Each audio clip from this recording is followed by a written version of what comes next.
Welcome to Tutorial Series 2 by Urban Tango Nights. In this series we are going to expand on what we taught in Tutorial Series 1, such as Heroes and Ochos. However, in this series we'll be adding moves such as Ganchos, Boleos, Pasadas, Paradas, and a myriad of other more advanced moves. This will still be at a sort of more novice level. However, these will improve your tango repertoire, improve your technique from those moves we taught in our previous series. Please refer to Tutorial Series 1 for techniques such as the technique for doing ochos, and also, even though this series is designed to be a standalone tango tuition series, there is no substitute to go into your local classes, supporting your local tango scene and dancing with as many people as possible, so we encourage you to go to those classes all the time. This is episode 3 in this tutorial series, and in this episode we'll be looking at the iconic Gancho. Gancho translates to mean the word hook and is the move where the follower or the leader hooks their leg through their partner's leg. This move is also known as a displacement step, and we'll be covering more displacement steps throughout this series. There are many ways of doing ganchos in Argentine tango, so for making this video a sensible length, we will only be doing them on one side of the embrace. However, please bear in mind you can do these on the other side, and there may be ways of going into gancho which are not covered in this tutorial video.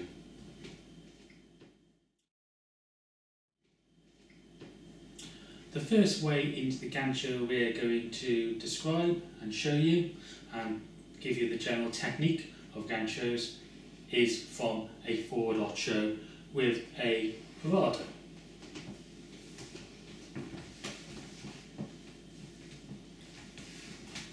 So from my forward ocho, I'm going to put my parada in here.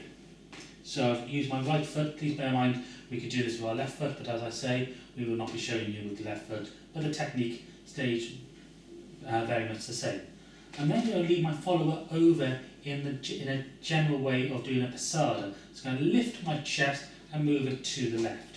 However, as I feel my follower move her leg over mine, instead of transferring her weight down as I would normally do, I'm going to keep my chest up, which keeps that foot off the ground. I'm then going to twist my chest to my right and up. And this is why this is a displacement step. If my right leg, which is still performing the parada, is not in this position, so I take it away to show you, if I move my chest to the right, my follower will move her leg past me. However, this is known as displacement step because of this. Because my leg is in the way, as I move my chest towards my right, so I'm twisting to my right, I've kept my weight on my left foot, my right foot is unweighted but straight at the moment. As I move this leg is blocking my follower's movement. Therefore, the foot is still going to try and move, and therefore is going to hook around my right leg. To make this position more comfortable for me, what I'm doing is just taking this leg and just flex the knee slightly so I'm almost up on the toe. There's no weight going through this foot, so I can lift this toe off the floor, but I'm providing a much more comfortable area for the follower to hook around. If I keep it straight and rigid, the hook will not happen. If I leave it too loose, the leg will just lift off the floor. So that again is from my forward ocho. I'm putting in my parada, I'm taking her over into the pasada. Instead of taking her foot down, I keep my chest up in the air. As I twist my chest to the right and come up, that foot is hooking through my legs. I can also show you from this angle to show you what the follower's foot is doing, and Alison will talk through what she is feeling. So I'm following the ocho. Felt that parada, so I'm going to wait.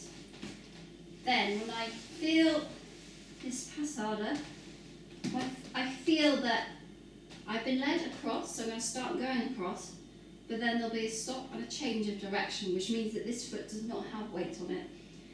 When I then feel this rotation, which is leading my foot over there, I'm going to keep my foot on the floor for as long as possible. Then, when the step is impeded, I'm then going to hook my leg around my partner's leg. I'm not going to hook on my slide, it's a soft hook. Then when he releases down, my foot's going to take half back the way it came, back along the floor. So make sure that that foot stays on the floor for as long as possible until it hits the leader's leg. Then that's the point at which it starts to come up and curl around.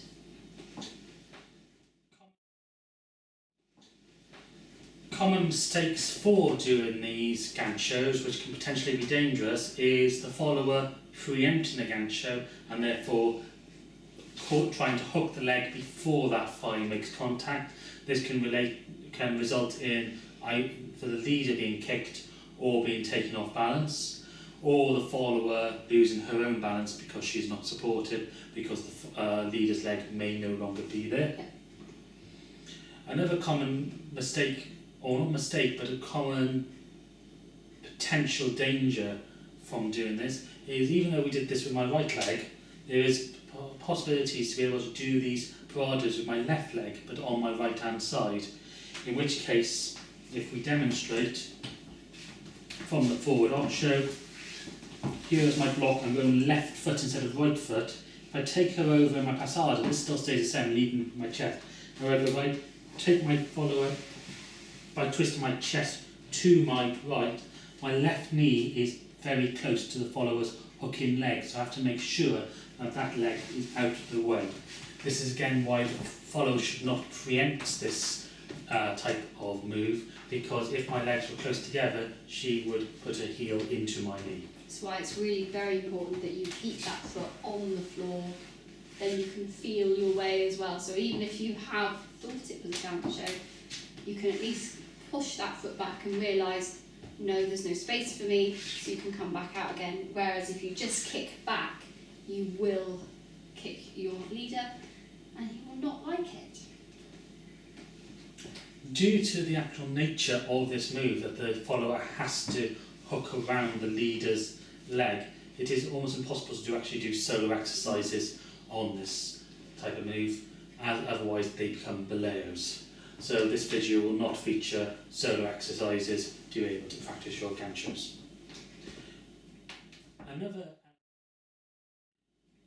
Another element of ganchos is how you interpret them.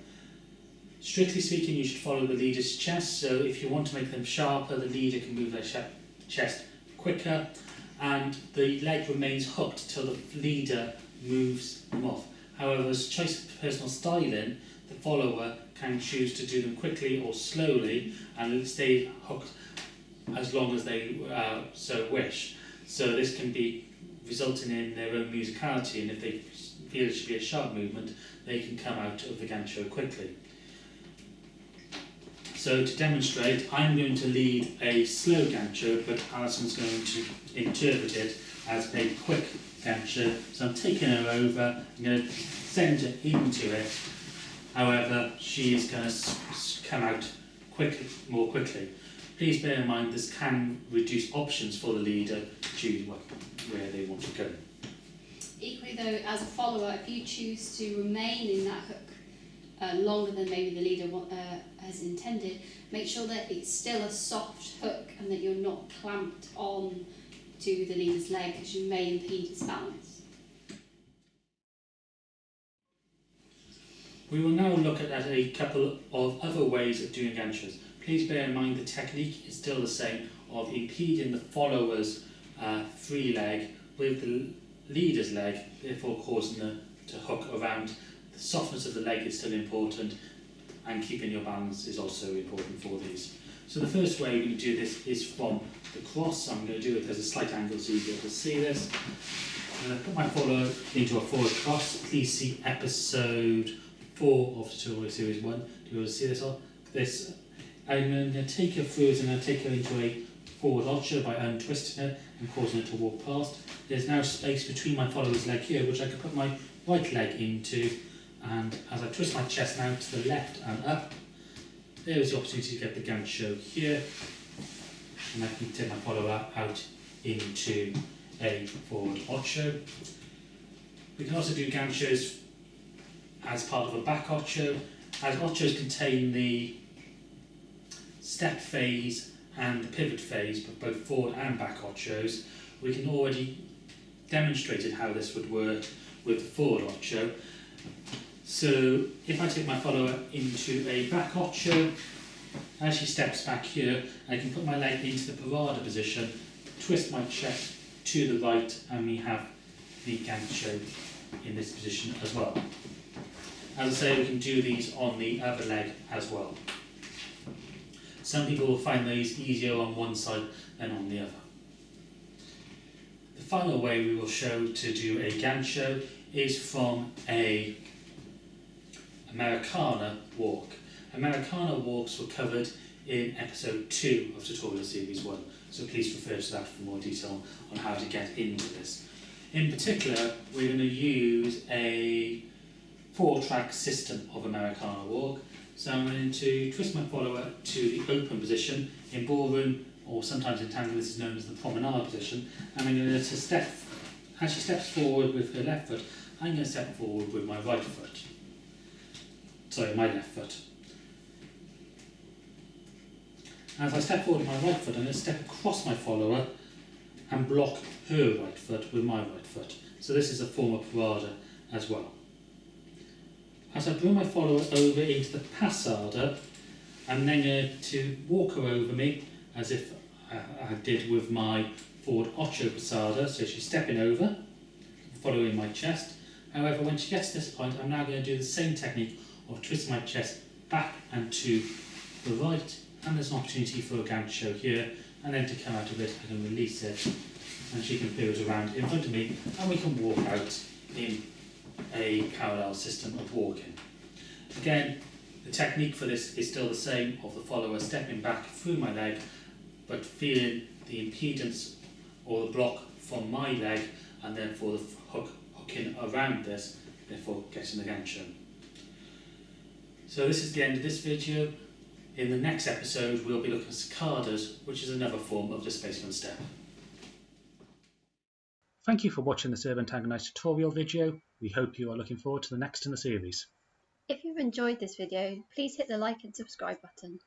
Press the bell icon to get notifications every time we upload a video. Please follow us on social media and visit our website to subscribe to our newsletter. Links in the description below.